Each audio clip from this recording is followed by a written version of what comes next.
ਜੀ, ਜੀ। ਤੇ ਆਪਾਂ ਅਗਲੀ ਖਬਰ ਦੇ ਵੱਲ ਵਧੀਏ ਸ਼ਰਮਾ ਜੀ ਤੇ ਰੁੱਖ ਕਰੀਏ ਜਲੰਧਰ ਜ਼ਿਮਨੀ ਚੋਣ ਦਾ।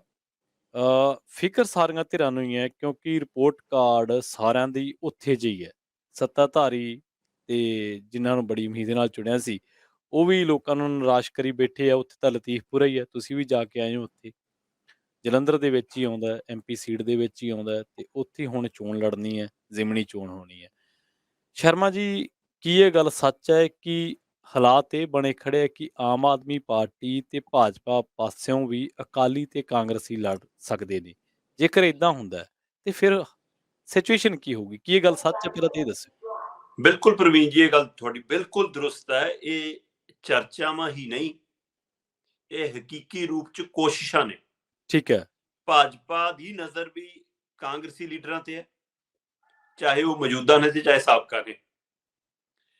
ਤੇ ਆਮ ਆਦਮੀ ਪਾਰਟੀ ਦੀ ਨਜ਼ਰ ਤਾਂ ਅਕਾਲੀ ਔਰ ਕਾਂਗਰਸੀਆਂ ਦੇ ਦੋ ਲੀਡਰਾਂ ਤੇ ਹੈ ਕਿ ਇਹਨਾਂ ਦੋਵਾਂ ਚੋਂ ਇੱਕ ਵੀ ਆ ਜਾਵੇ, ਉਹਨੂੰ ਲੜਾ ਦਈਏ। ਤੇ ਇਹਦੇ ਲਈ ਉਹ ਸਰਵੇ ਵੀ ਕਰਾ ਰਹੇ ਨੇ, ਆਪਣੇ ਵਰਕਰਾਂ ਨੂੰ ਵੀ ਪੁੱਛ ਰਹੇ ਨੇ। ਅਸਲ ਚ ਪ੍ਰਵੀਨ ਜੀ, ਜਿਹੜੀ ਇਹ ਜਿਮਨੀ ਚੋਣ ਹੈ ਨਾ, ਜਲੰਧਰ ਜਿਮਨੀ ਚੋਣ 2024 ਚ ਪੰਜਾਬ ਦੇ ਅੰਦਰ ਕਿਹਦੇ ਐਮਪੀ ਵੱਧ ਬਣਨੇ ਨੇ, ਉਹਦੇ ਇੱਕ ਟੈਸਟਿੰਗ ਵਜੋਂ ਦੇਖੀ ਜਾ ਰਹੀ ਹੈ। ਉਸ ਦੇ ਨਤੀਜਿਆਂ ਵਜੋਂ ਦੇਖੀ ਜਾ ਰਹੀ, ਕਿਉਂਕਿ ਜਿਵੇਂ ਸਰਕਾਰ ਬਣਦਿਆਂ ਹੀ ਪੰਜਾਬ 'ਚ ਜਿਮਨੀ ਚੋਣ ਸੰਗਰੂਰ 'ਚ ਹੋਈ, ਔਰ ਸੰਗਰੂਰ ਇਲਾਕਾ ਗੜ ਮੰਨਿਆ ਜਾਂਦਾ ਸੀ ਆਮ ਆਦਮੀ ਪਾਰਟੀ ਦਾ। ਮੁੱਖ ਮੰਤਰੀ ਦੀ ਆਪਣੀ ਸੀਟ ਸੀ ਜਿੱਥੋਂ ਉਹ ਛੱਡ ਕੇ ਮੁੱਖ ਮੰਤਰੀ ਬਣੇ ਸੀ। ਇਸ ਲਈ ਉਹ ਐਮਪੀ ਸੀਟ ਜਦੋਂ ਆਮ ਆਦਮੀ ਪਾਰਟੀ ਹਾਰੀ, ਤਦ ਉਹਦੇ ਲਈ ਹੁਣ ਇਹ ਬਿਲਕੁਲ ਵੀ ਰਿਸਕ ਲੈਣ ਵਾਲੀ ਸਥਿਤੀ ਨਹੀਂ। ਜੇ ਉਹ ਜਲੰਧਰ ਹਾਰ ਗਏ, ਫਿਰ 2024 ਧੋਤੇ ਗਏ। ਸੋ ਇਸ ਲਈ ਉਹਨਾਂ ਦੇ ਲਈ ਇਹ ਸ਼ਾਕ ਦਾ ਸਵਾਲ ਹੈ ਕਿ ਆਪਣੀ ਸਰਕਾਰ ਹੈ ਤੇ ਸਾਡੀ ਸਰਕਾਰ, ਜੇ ਅਸੀਂ ਦੂਜੀ ਲਗਾਤਾਰ ਜਿਮਨੀ ਚੋਣ ਹਾਰਦੇ ਹਾਂ ਤਾਂ ਫਿਰ ਸਾਡਾ ਪਿੱਛੇ ਵਾਪਸ ਮੁੜਨਾ ਬਹੁਤ ਔਖਾ ਹੋ ਜਾਊਗਾ। ਉਹਨਾਂ ਲਈ ਇਹ ਚੁਣੌਤੀ ਹੈ। ਹੁਣ ਜਿੱਥੋਂ ਤੱਕ ਇਹ ਸੀਟ ਦਾ ਸਵਾਲ ਹੈ, ਤਾਂ ਸੀਟ ਇਹ ਕਾਂਗਰਸ ਦੇ ਹੱਥ ਸੀ। ਤੇ ਕਾਂਗਰਸ ਲਈ ਆਪਣੀ ਸਥਿਤੀ ਨੂੰ ਬਰਕਰਾਰ ਰੱਖਣਾ ਬਹੁਤ ਜ਼ਰੂਰੀ ਹੈ। ਜੇ 2024 ਚ ਆਪਣੇ ਆਪ ਨੂੰ ਦਿਖਣਾ ਚਾਹੁੰਦੇ ਨੇ ਪੰਜਾਬ 'ਚ ਕਿ ਅਸੀਂ ਹੈਗੇ ਹਾਂ ਜੀ, ਸੋ ਉਹਦੇ ਲਈ ਇਹ ਸੀਟ ਨੂੰ ਦੁਬਾਰਾ ਜਿੱਤਣਾ ਬਹੁਤ ਜ਼ਰੂਰੀ ਹੈ। ਇਸ ਲਈ ਉਹ ਚਾਹੁੰਦੇ ਨੇ ਕਿ ਜੋ ਮਰਜ਼ੀ ਹੋ ਜਾਵੇ, ਹਰ ਵੇਲੇ ਸੀਟ ਸਾਡੇ ਕੋਲ ਰਹੇ।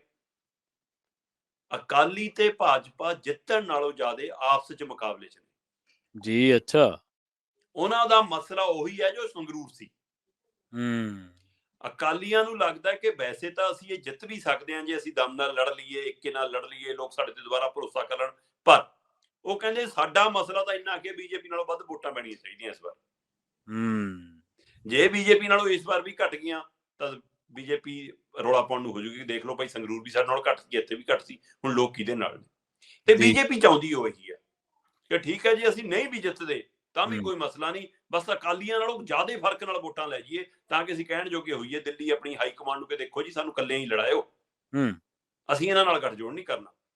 ਸੋ ਇਹ ਸਾਰੇ ਪਹਿਲੂ ਤਾਂ ਹੈਗੇ। ਪਰ ਜਿੱਥੇ ਤੱਕ ਲੀਡਰਾਂ ਦੀ ਗੱਲ ਆ, ਠੀਕ ਹੈ। ਹੁਣ ਜੇਕਰ ਕਾਂਗਰਸ ਦੀ ਮੈਂ ਗੱਲ ਕਰਾਂ ਤਾਂ ਕਾਂਗਰਸ ਦੇ ਵਿੱਚ ਪਹਿਲੀ ਨਜ਼ਰ ਦੇ ਵਿੱਚ ਸਭ ਤੋਂ ਜ਼ਿਆਦਾ ਜੇਕਰ ਕਿਸੇ ਦਾ ਨਾਂ ਚੱਲਦਾ ਤਾਂ ਉਹ ਮਤਲਬ ਕਿ ਚੌਧਰੀ ਸੰਤੋਖ ਸਿੰਘ ਹੋਰਾਂ ਦੀ ਧਰਮ ਪਤਨੀ ਦਾ ਨਾਂ ਚੱਲਦਾ ਕਿ ਉਹਨਾਂ ਨੂੰ ਹੀ ਟਿਕਟ ਮਿਲਦੀ ਆ ਸਕਦੀ ਆ ਤੇ ਸਿਮਤੀ ਵੋਟ ਪੈ ਸਕਦੀ ਆ। ਉਹਨਾਂ ਦਾ ਮੁੰਡਾ ਪਹਿਲਾਂ ਹੀ ਐਮਐਲਏ ਹੈਗਾ। ਪਰ ਇਹੀ ਨਹੀਂਗਾ, ਇਹ ਤੋਂ ਇਲਾਵਾ ਦੋ ਨਾਂ ਹੋਰ ਚੱਲਦੇ ਨੇ ਜੀ। ਉਹਨਾਂ ਦੇ ਵਿੱਚ ਸਾਬਕਾ ਐਮਪੀ ਮਹਿੰਦਰ ਸਿੰਘ ਕੇਪੀ ਦਾ ਨਾਂ ਵੀ ਚੱਲੀ ਜਾਂਦਾ ਕਿ ਕਾਂਗਰਸ ਉਹਨੂੰ ਵੀ ਟਿਕਟ ਦੇ ਸਕਦੀ ਆ। ਹੋਰ ਛੱਡੋ, ਚਰਨਜੀਤ ਚੰਨੀ ਦਾ ਨਾਂ ਵੀ ਚੱਲੀ ਜਾਂਦਾ।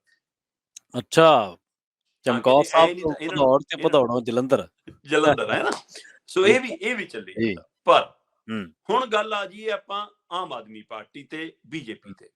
ਜੀ, ਬੀਜੇਪੀ ਵਿਜੇ ਸਾਂਪਲਾ ਬਾਰੇ ਵੀ ਸੋਚਦੀ ਹੈ। ਠੀਕ ਹੈ।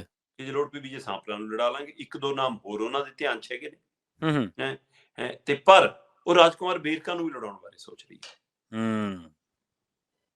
ਤੇ ਪਤਾ ਇਹ ਵੀ ਲੱਗਿਆ ਕਿ ਬੀਜੇਪੀ ਇਹ ਵੀ ਕੋਸ਼ਿਸ਼ ਹੈ ਕਿ ਜੇ ਮਹਿੰਦਰ ਕੇਪੀ ਸਾਡੇ ਕੰਨੀ ਆ ਜਾਵੇ, ਅਸੀਂ ਲੜਾ ਦਾਂਗੇ। ਕਿਆ ਬਾਤ ਹੈ ਫਿਰ ਤਾਂ। ਠੀਕ ਹੈ ਜੀ। ਸੋ ਹੁਣ ਮਹਿੰਦਰ ਕੇਪੀ ਸਾਹਿਬ ਦੀ ਕਾਂਗਰਸ ਦੇ ਵਿੱਚ ਵੀ ਦੌੜ 'ਚ ਹੈਗਾ ਜੀ, ਤੇ ਬੀਜੇਪੀ ਵੀ ਇਹਦੇ ਬਾਰੇ ਸੋਚ ਰਹੀ ਆ। ਅਕਾਲੀ ਕਹਿੰਦੇ ਕਦੇ ਸੋਚਦੇ ਅਕਾਲੀ ਚਰਨਜੀਤ ਅਟਵਾਲ ਨੂੰ ਲੜਾ ਲਾਂਗੇ, ਹਾਂਜੀ, ਕਹਿੰਦੇ ਪਵਨ ਟੀਨੂ ਨੂੰ ਟਿਕਟ ਦੇ ਦਾਂਗੇ, ਕਦੇ ਕਹਿੰਦੇ ਪਤਾ ਨਹੀਂ ਬਸਪਾ ਨਾਲ ਲੜ ਲਵੇ ਇੱਥੋਂ। ਉਹਨੇ ਤਾਜੇ ਮਿਲ ਕੇ ਆਏ ਨੇ ਸੁਖਬੀਰ ਤੇ ਹਰਸਿਮਰਤ, ਹੈ ਨਾ। ਜੋ ਫੈਸਲਾ ਸਾਹਮਣੇ ਨਹੀਂ ਆਇਆ ਕਿ ਕਿੱਥੇ ਕੀ ਹੋਇਆ। ਸੀਟਾਂ ਦਾ ਜ਼ਿਕਰ ਤਾਂ ਹੋਇਆ ਹੋਊਗਾ, ਇਹ ਹੋ ਨਹੀਂ ਸਕਦਾ ਨਾ ਹੋਇਆ ਹੋਵੇ। ਸੋ ਇਸ ਲਈ ਪਰ ਆਮ ਆਦਮੀ ਪਾਰਟੀ ਪ੍ਰਵੀਨ ਜੀ ਮਹਿੰਦਰ ਸਿੰਘ ਕੇਪੀ ਤੇ ਨਜ਼ਰ ਰੱਖ ਰਹੀ ਹੈ ਔਰ ਉਹਦੇ ਨਾਂ ਤੇ ਸਰਵੇ ਕਰਾ ਰਹੀ ਹੈ। ਠੀਕ ਹੈ ਕਿ ਜੇ ਅਸੀਂ ਲਿਆਈਏ ਜੀ। ਤੇ ਹੋਰ ਛੱਡੋ, ਮਹਿੰਦਰ ਕੇਪੀ ਦੇ ਨਾਂ ਆਉਣ ਤੋਂ ਪਹਿਲਾਂ ਪਵਨ ਟੀਨੂ ਤੱਕ ਪਹੁੰਚ ਕੀਤੀ ਆਮ ਆਦਮੀ ਪਾਰਟੀ ਨੇ ਅੱਛਾ। ਕਿ ਪਵਨ ਟੀਨੂ ਤੁਸੀਂ ਆ ਜਾਓ, ਤੁਹਾਨੂੰ ਹੂੰ, ਅਸੀਂ ਟਿਕਟ ਦਿੰਨੇ ਆ। ਤੇ ਹੂੰ। ਪਵਨ ਟੀਨੂ ਨੇ ਕਹਿੰਦੇ ਕਿ ਕੋਰਾ ਇਨਕਾਰ ਕਰਤਾ ਕਿ ਬਾਈ ਅਕਾਲੀਆਂ ਵਾਲੇ ਰਹੂੰਗਾ ਚਾਹੇ ਜ਼ਮਾਨਤ ਜ਼ਬਤ ਹੋ ਜਾਵੇ ਜੇ ਲੜਿਆ, ਵਾਹ! ਜਦੋਂ ਕਿ ਉਹ ਬਸਪਾ ਤੋਂ ਆਇਆ ਲੀਡਰ ਹੈ ਹੂੰ, ਤੇ ਬਸਪਾ ਨਾਲ ਅੱਜ ਕੱਲ੍ਹ ਗੱਠਜੋੜ ਹੈ। ਜੀ। ਸੋ ਇਸ ਲਈ ਉਹਦਾ ਉਹ ਵੀ, ਉਹਨੂੰ ਲੱਗਦਾ ਕਿ ਮੇਰਾ ਉਹ ਵੀ ਦੁਬਾਰਾ ਕੋਰ ਗਰੁੱਪ ਮੇਰਾ ਫਿਰ ਸਰਗਰਮ ਹੋ ਜਾਊਗਾ, ਜਿਹੜੇ ਨਹੀਂ ਆਏ ਸੀ ਮੇਰੇ ਨਾਲ ਹੁਣ ਤਾਂ ਆ ਸਕਦੇ ਨੇ। ਹੂੰ, ਹੂੰ, ਸੋ ਇਸ ਲਈ ਉਹ ਉਧਰੋਂ ਦੇਖਦਾ ਕਿ ਹੋ ਸਕਦਾ ਮੈਂ ਦੋਵਾਂ ਦਾ ਸਾਂਝਾ ਉਮੀਦਵਾਰ, ਜੇ ਬਸਪਾ ਵੀ ਮੇਰੇ ਤੇ ਗਣੂਆ ਪਾ ਦੇਵੇ ਤਾਂ ਵੀ ਕੋਈ ਹਰਜ ਨਹੀਂਗਾ। ਸੋ ਹੂੰ, ਇਸ ਲਈ ਉਹ ਉੱਥੇ ਰਹਿਣਾ ਚਾਹੁੰਦੇ ਨੇ।